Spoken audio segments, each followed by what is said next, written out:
Buongiorno. Buongiorno. Sono venuta per l'esame del B2. Sì, accomodati pure, ti chiamiamo subito. Grazie. Prego.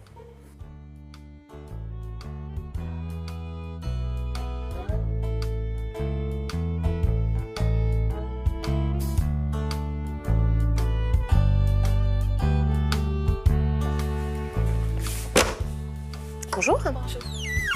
Alors, j'ai besoin de votre carte d'identité et votre convocation, s'il vous plaît. Merci.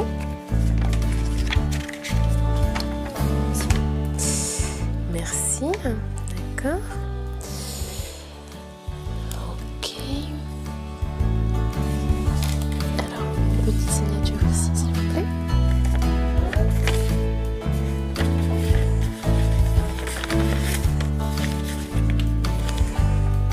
D'accord. Alors, vous prenez 2 papiers, allez-y. Voilà, voici la feuille d'examen. Vous choisissez un papier et vous avez 30 minutes, d'accord? Vous pouvez vous préparer juste là. Ok, merci. Au revoir. Au revoir.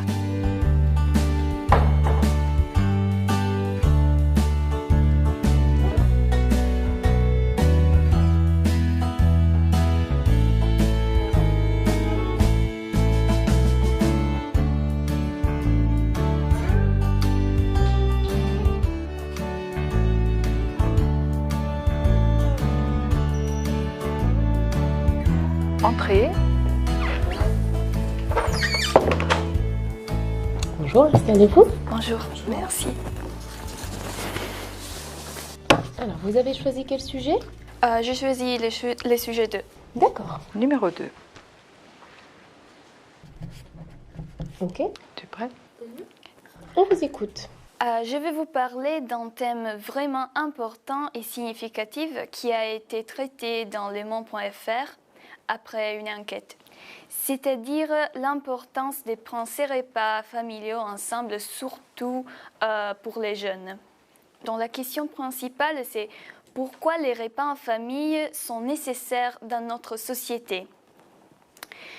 Dans une première partie, j'expliquerai comment les jeunes prennent le repas et pourquoi le font-ils souvent seuls. Dans une deuxième partie, je veux parler des aspects positifs du fait de manger ensemble. Dans la majorité des cas, les jeunes, on a dit, s'ils prennent le repas avec leurs parents, ils sont toujours devant un écran où ils ont le portable, ils ne parlent pas, ils ne répondent pas aux questions que les parents le posent et donc il n'y a pas de communication. Il y a aussi des jeunes qui prennent les repas toutes seules et ils vivent une vie qui est une vie virtuelle et pas une vie réelle. Ils ne sont pas dans le monde réel et la communication se base sur un programme de télé et pas sur la journée qui est passée. En conséquence, comme on peut voir dans l'article, les rapports humains et les liens, les contacts avec le monde, avec l'extérieur est interrompu. Et dans les rapports, la communication dans la famille est compromise. Les nouvelles technologies font passer au deuxième plan les rapports avec les autres, les contacts, la communication.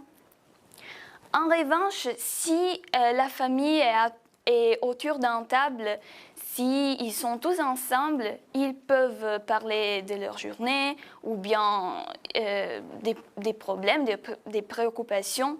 Ils peuvent être vraiment une famille et communiquer, qui est une chose qui manque dans notre société, même à cause des médias. Je peux également parler de mon expérience en famille. Heureusement, nous dînons tous ensemble et c'est vraiment un bon moment de la journée.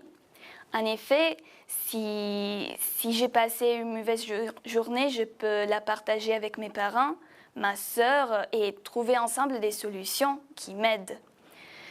En conclusion, je crois que dans notre société entourée de médias, une chose simple comme le repas en famille est nécessaire pour pouvoir mieux communiquer et vivre mieux les rapports humains.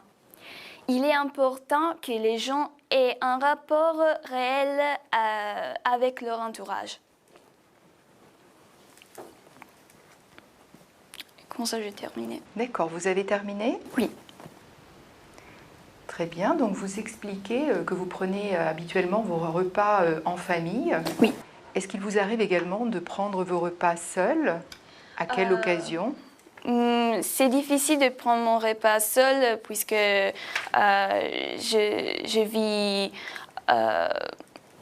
vis toujours avec ma famille. Je peux dire, quand je suis à la maison, il y a ou ma soeur ou ma mère et nous faisons les repas tous ensemble. C'est l'habitude. Et c'est toujours un bon moment de communiquer, donc de nous raconter ce qui s'est passé dans la journée. D'accord. Dans le texte, on vous parle que pour certains jeunes, c'est une corvée de déjeuner. C'est une obligation pénible. Et ça, je crois que qu'il est en fait pour les jeunes qui ne se trouvent pas trop bien dans la famille, qui ont des difficultés à communiquer, à parler de l'expérience quotidienne avec les parents ou bien les frères, les sœurs. Et faire un repas tous ensemble, c'est un moment un peu pénible pour ces genres de personnes. Mais pourquoi ils ont des difficultés à s'exprimer, à votre avis? Et c'est une chose qui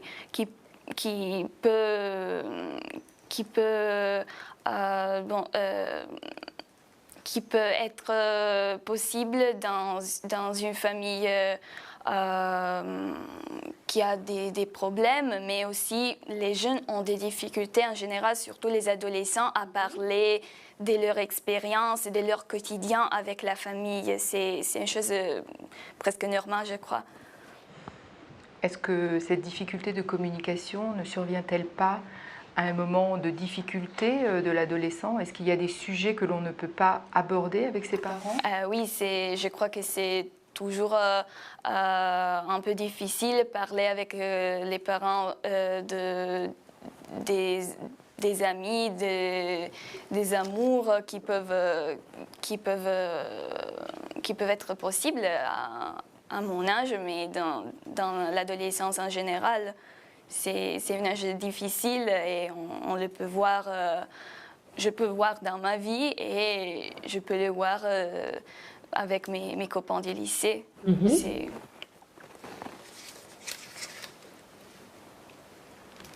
Alors, pensez-vous qu'aujourd'hui, la communication entre les jeunes et les adultes soit plus difficile qu'avant? Je ne sais pas si avant la communication était difficile, mais je peux dire qu'aujourd'hui, surtout avec l'intervention des médias, des programmes de télé, la communication est sûrement plus difficile puisque les jeunes sont plus concentrés sur une vie virtuelle que sur la vie réelle, et ça, c'est aussi parce que la vie virtuelle est un peu plus facile de la vie réelle, et donc ils veulent être facilités et ils cherchent une vie plus simple. C'est-à-dire qu'ils peuvent la trouver dans la télé, dans les programmes, dans leur portable même. C'est ça que vous appelez une vie facilitée, c'est ça? Oui, parce que les mondes réels, c'est pas comme un programme de télé ou une vie basée sur les médias en général. Je crois que c'est une chose tellement différente.